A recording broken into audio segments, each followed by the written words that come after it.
मुझे आपसे कोई दिक्कत नहीं सर, बस एक ही है, आप ब्रश क्यों नहीं करते हो यार? क्या एक समय का कॉमेडी स्टार और the great Indian laughter challenge का पहला विजेता आज महज एक मजाक बनकर रह गया है? आखिर क्यों वह शख्स जिसने कभी पूरे हिंदुस्तान को अपनी साफ सुथरी कॉमेडी से हंसाया था, आज नई पीढ़ी के कॉमेडियंस से सरेआम रोस्ट होने पर मजबूर है?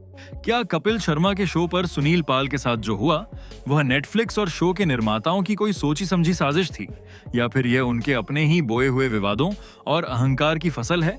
नहीं, मैं बस देख रहा था आज जूते कैसे पहन लिए रहे। माया नगरी मुंबई का एक बहुत ही क्रूर सच है, जहां शोहरत जितनी तेजी से सिर चढ़कर बोलती है, उतनी ही बेदर्दी से इंसान को जमीन पर पटक देती है। आज हम बात करने जा रहे हैं बॉलीवुड और टीवी इंडस्ट्री के उस खौफनाक सफर की, जिसने एक लीजेंडरी कॉमेडी स्टार को महज एक मीम मटेरियल और विवादों का पोस्टर बॉय बना दिया।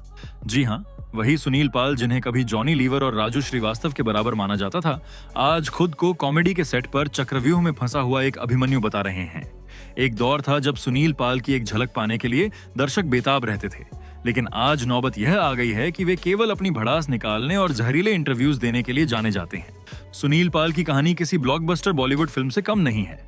महाराष्ट्र के चंद्रपुर जिले के एक मिडिल क्लास मराठी परिवार में 1975 में जन्मे सुनील के पिता रेलवे में एक आम कर्मचारी थे।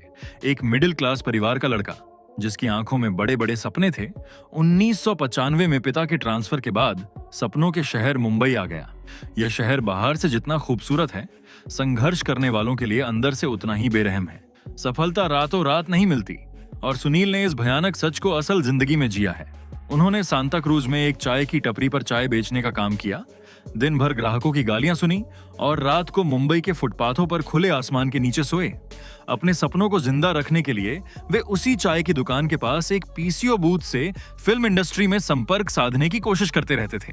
उस भयानक संघर्ष के दौर में जॉनी लीवर और राजू श्रीवास्तव जैसे दिग्गजों ने उनका टैलेंट पहचाना और उन्हें टूटने से बचाया। किस्मत का पहिया तब पूरी रफ्तार से घूमा जब 2005 में the great Indian laughter challenge show शुरू हुआ। सुनील ने अपनी कॉमिक टाइमिंग, अपनी मासूमियत और अपने गड्ढे हुए शराबी रतन नूरा के किरदार से पूरे देश को दीवाना बना दिया। जब वे स्टेज पर आते थे तो नवजोत सिंह सिद्धू और शेखर सुमन हंस हंस कर लोटपोट हो जाते थे।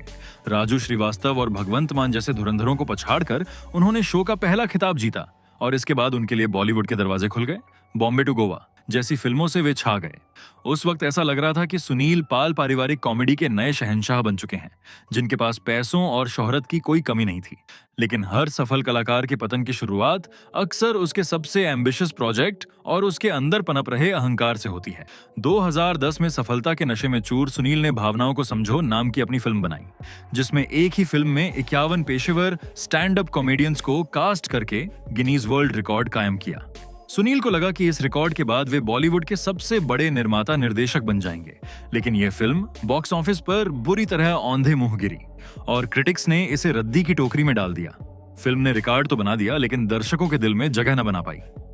इस भयानक नाकामी ने सुनील को अंदर से तोड़ दिया। उनका पैसा डूब गया और उनके भीतर एक ऐसी कड़वाहट पैदा कर दी जो आज तक उनके हर इंटरव्यू में जहर की तरह झलकती है। उन्होंने अपनी कमजोर कहानी या निर्देशन की गलती मानने के बजाय मीडिया और सरकार पर ठीकरा फोड़ा कि उनके विश्व रिकॉर्ड को तवज्जो नहीं मिली। मीडिया की बेरुखी से आहत होकर उन्होंने बयान दिया कि आजकल वही फिल्में चलती हैं जिनमें या तो कोई बहुत बड़ा स्टार हो या फिर पर्दे पर सेक्स परोसा गया हो। यहीं से एक हंसाने वाला भोला भाला कलाकार इंडस्ट्री से नाराज कुंठित इंसान में तब्दील होने लगा। समय के साथ इंटरनेट ने करवट ली और स्टैंड अप कॉमेडी का मतलब पूरी तरह बदल गया। यूट्यूब और नेटफ्लिक्स के आने से रोस्टिंग, डार्क ह्यूमर और गालियों वाली कॉमेडी का चलन तेजी से बढ़ा। इस बदलाव के दौर में सुनील पाल, जो अपनी पुरानी कॉमेडी और घिसी पिटी मिमिक्री पर अटके हुए थे, धीरे धीरे इरेलेवेंट होने लगे। जब इंडस्ट्री में काम मिलना कम हो गया और शोज कैंसिल होने लगे, तो उन्होंने खुद को अपग्रेड करने के बजाय सुर्खियों में बने रहने का एक बहुत ही खतरनाक रास्ता चुना। नए हिट शोज और नई पीढ़ी के कलाकारों पर तीखे और अमर्यादित हमले करना। 2021 में उन्होंने बिना किसी बात के नेशनल मीडिया के सामने दिग्गज अभिनेता मनोज बाजपेयी को गिरा हुआ आदमी और बदतमीज कह डाला।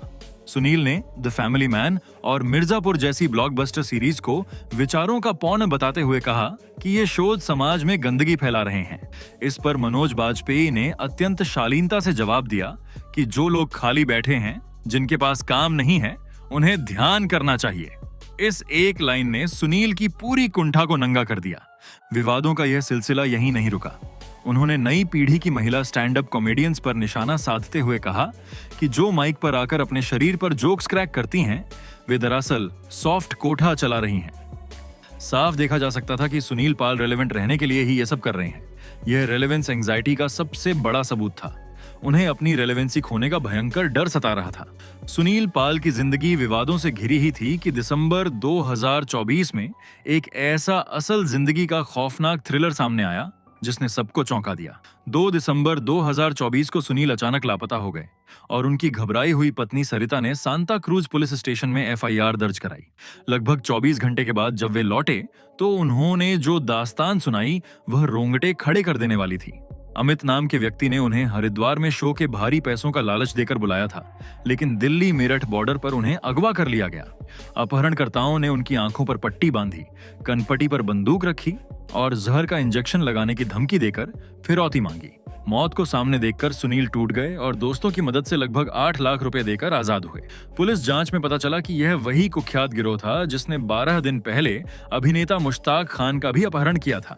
पुलिस ने एनकाउंटर के बाद आरोपियों को पकड़ा भी, लेकिन सबसे दिल दहला देने वाली बात यह रही कि सोशल मीडिया पर एक क्रूर तबके ने इस पूरी घटना को सुनील पाल का पब्लिसिटी स्टंट करार दिया।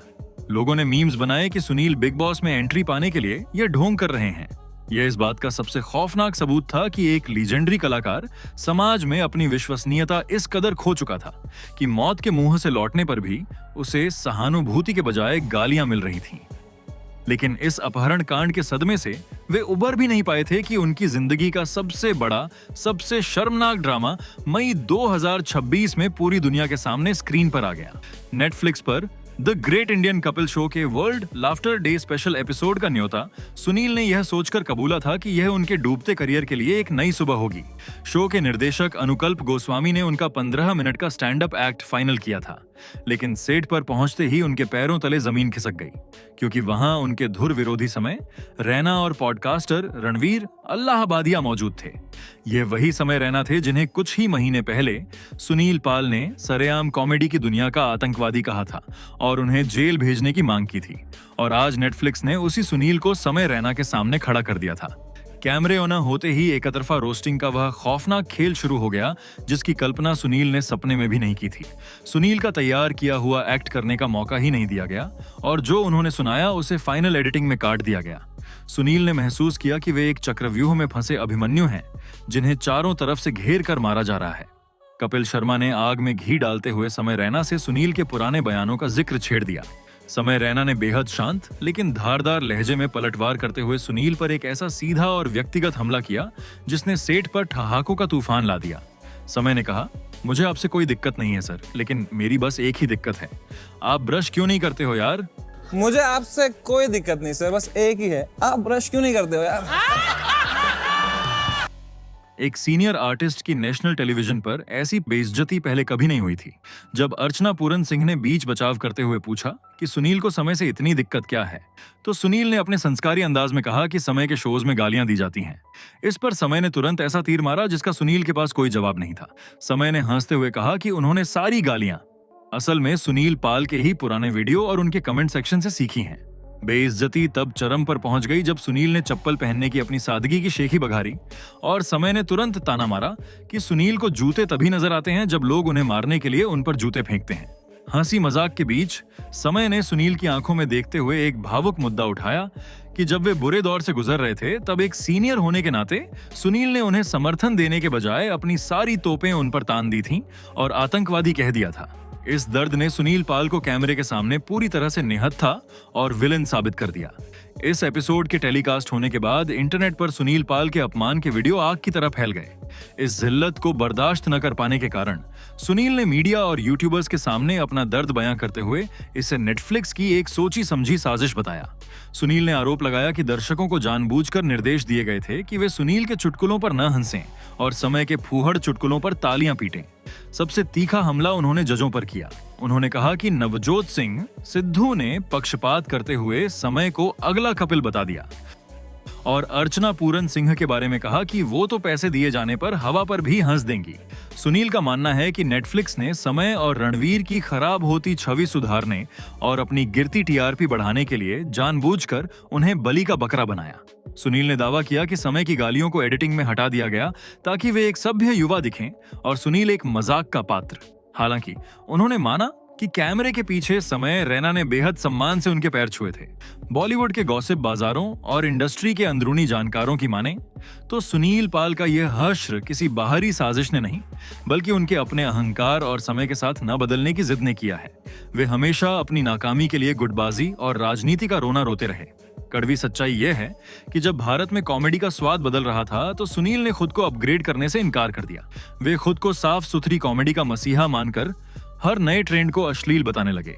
हाल ही में एक वायरल वीडियो सामने आया जहां उन्हें एक लाइव इवेंट के स्टेज पर माइक देने से मना कर दिया गया और उन्होंने रोते हुए कहा कि उनका बहुत अपमान हुआ है।